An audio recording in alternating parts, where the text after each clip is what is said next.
नमस्कार, अपना एमपी देख रहे हैं आप। मैं हूं आशीष त्रिपाठी और 27% ओबीसी आरक्षण पर सियासत इस वक्त गरमाई हुई है। पूर्व मुख्यमंत्री कमलनाथ ने नौटंकी बताया इस बैठक को। दरअसल वकीलों के साथ बैठक करना एक नौटंकी है, पूर्व सीएम कमलनाथ का यह कहना है। उनका कहना है कि ओबीसी आरक्षण बीजेपी देना ही नहीं चाहती और यह बैठक पूरी तरह से नौटंकी थी।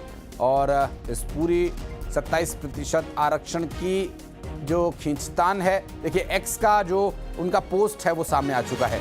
उन्होंने लिखा, ओबीसी आरक्षण के मुद्दे पर सरकार का नाटक हक मारने की साजिश से कम नहीं है।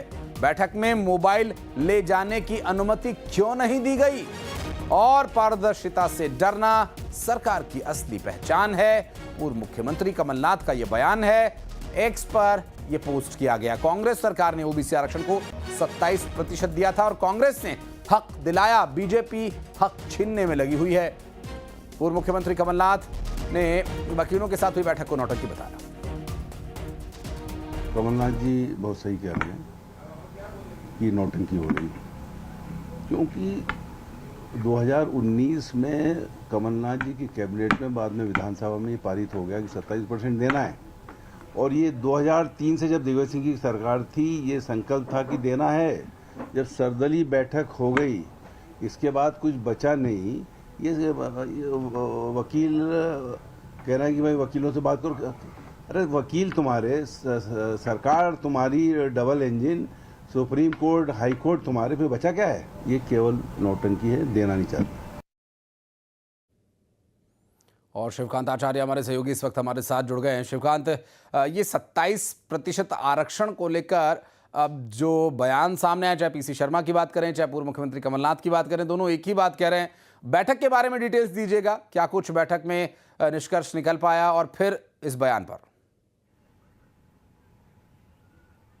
आशीष, बिल्कुल सही कहा कि जो कमलनाथ कह रहे हैं ट्वीट करके, चाहे पीसी शर्मा उनकी बात का समर्थन कर रहे हैं। और बैठक दरअसल ओबीसी वर्ग समुदाय को 27% आरक्षण देने की बात जब चल रही है, उस पर बार बार जो बैठकें हो रही हैं उस पर सवाल उठाए जा रहे हैं। कल पहले ओबीसी समाज ने एक बैठक की, एक होटल में सबने अपनी अपनी बात रखी। उसके बाद मुख्यमंत्री से मिलने भी गए, अपनी बात रखी। लेकिन उसी बैठक पर कमलनाथ ने सवाल उठा दिए हैं कि जब बैठक हो रही है, सब आरक्षण देने को तैयार है, तो फिर मोबाइल क्यों नहीं ले जाने दिया? यानी आपके मन में कहीं खोट है। अगर मोबाइल साथ ले जाते तो जो मुख्यमंत्री या अन्य उनके जो सहयोगी हैं, नेता हैं या अधिकारी हैं, जो अपनी बात रखेंगे, वो ओबीसी वर्ग के जो विरोध में रहेगी। और सच्ची बात यह है कि वो उनको 27% आरक्षण देना नहीं चाहते, केवल चुनावी टाइम पर ही उनको मीठी बातें करें, लुभावने वादे करेंगे, ताकि उनको वोट बैंक की तरह यूज किया जा सके। और नहीं तो कमलनाथ ने खुद की पीठ भी थपथपाई कि जब हमारी सरकार आई थी तो हमने 27% आरक्षण देने की बात कही थी और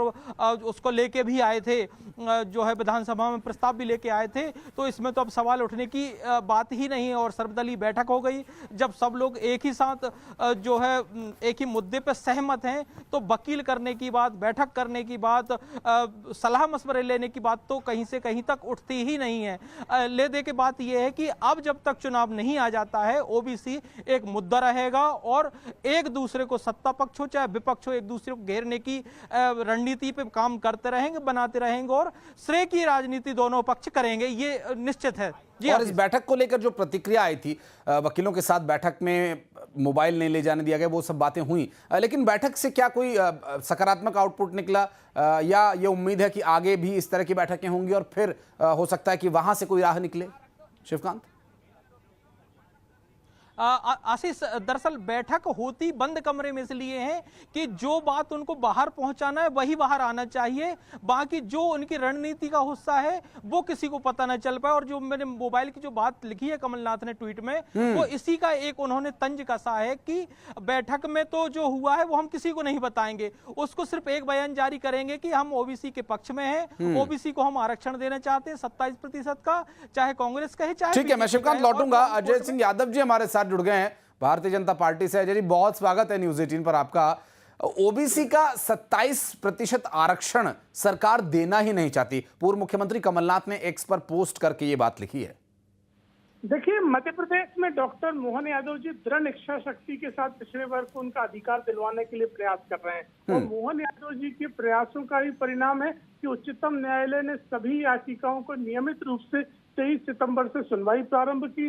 मोहन यादव जी ने सर्वदलीय बैठक बुलाई और मुख्यमंत्री जी ने सभी पक्षों के वकीलों में भी आम सहमति बनवाई। ये वही कमलनाथ हैं जिनने पिछड़े वर्ग को आरक्षण के नाम पे धोखा दिया, एक कमजोर कानून बनाया जो बनते ही तुरंत उच्च न्यायालय से स्टे हो गया और 15 महीने की कमलनाथ सरकार में एक भी विभाग में 27% न नियुक्तियां दिलवा पाए, न किसी परीक्षा में विद्यार्थियों को लाभ दिला पाए। ये कमलनाथ का पाप है। कमलनाथ ने कांग्रेस पार्टी ने धोखा दिया है पिछड़े वर्गों को और आज जब मोहन यादव जी के प्रयासों से पिछड़े वर्ग को उनका अधिकार मिलने जा रहा है तो कांग्रेस पार्टी बेचैन है। ये राजनीति कर रहे हैं। कमलनाथ को तो माफी मांगना चाहिए अपनी गलतियों के लिए। वो तो कह रहे हैं कि मोबाइल नहीं ले जाने दे रहे क्योंकि सरकार पारदर्शिता ही नहीं चाहती। अब बंद कमरे की बैठक में भी मोबाइल जाएगा अजय जी, तो ये बात वो समझना नहीं चाह रहे या फिर सरकार को घेरने का एक तरीका है? देखिए, यही तो राजनीति है। आपको जब बैठक में बुलाया जाता है, आपके 4 नेताओं को हम सर्वदलीय बैठक में बुलाते हैं और उसके बाद भी आप राजनीति करते हैं और जब वकीलों में सहमति बनती के दिख रही है कि सभी वकील एकमत होकर इस मामले में लड़ना चाहते हैं तो कांग्रेस के नेता केवल और केवल इस मामले को खराब करने के लिए राजनीति कर रहे हैं, क्योंकि कमलनाथ वही नेता है जिनकी सरकार के दौरान ओबीसी की जनसंख्या 27% लिखी गई थी, जिस वजह से इस मामले में स्टे हुआ था। तो ये इनका पाप है जिस वजह से आरक्षण नहीं मिल पाया और मोहन यादव जी की दृढ़ इच्छा शक्ति से अब पिछड़े वर्गों को अधिकार। अजय जी चलते चलते ये बैठक के बारे में कुछ बता दीजिए कि कुछ सकारात्मक निष्कर्ष वहां पर हो पाया क्या? हम आगे आने वाले समय में देखेंगे 27% आरक्षण ओबीसी के लिए? देखिए, सरकार की इच्छा शक्ति की वजह से सभी पक्षों के और सभी पक्षकारों के वकील एक साथ बैठे, महाधिवक्ता भी उस बैठक में रहे और सभी ने ये आम राय से निर्णय लिया है कि न्यायालय में। ठीक है अजय जी, बहुत शुक्रिया समय देने के लिए, बहुत बहुत धन्यवाद आपका इस पूरे मामले पर बातचीत करने के लिए। अजय जी जो कि भारतीय जनता पार्टी के प्रवक्ता हैं, जिनका यह कहना था कि पूरी तरह से सरकार इसके लिए प्रतिबद्ध। शिवकांत आचार्य हमारे सहयोगी हमारे साथ बने रहेंगे। और इस बीच एक बड़ी खबर, असम से प्रधानमंत्री नरेंद्र मोदी ने विपक्ष पर जमकर निशाना साधा। उन्होंने कहा कि मैं भगवान शिव का भक्त हूं, सारा जहर निगल जाता हूं, मुझे कितनी भी गालियां दें सारा निगल जाता हूं। साथ ही उन्होंने कहा कि जनता मेरी मालिक है, मेरा कोई रिमोट कंट्रोल नहीं।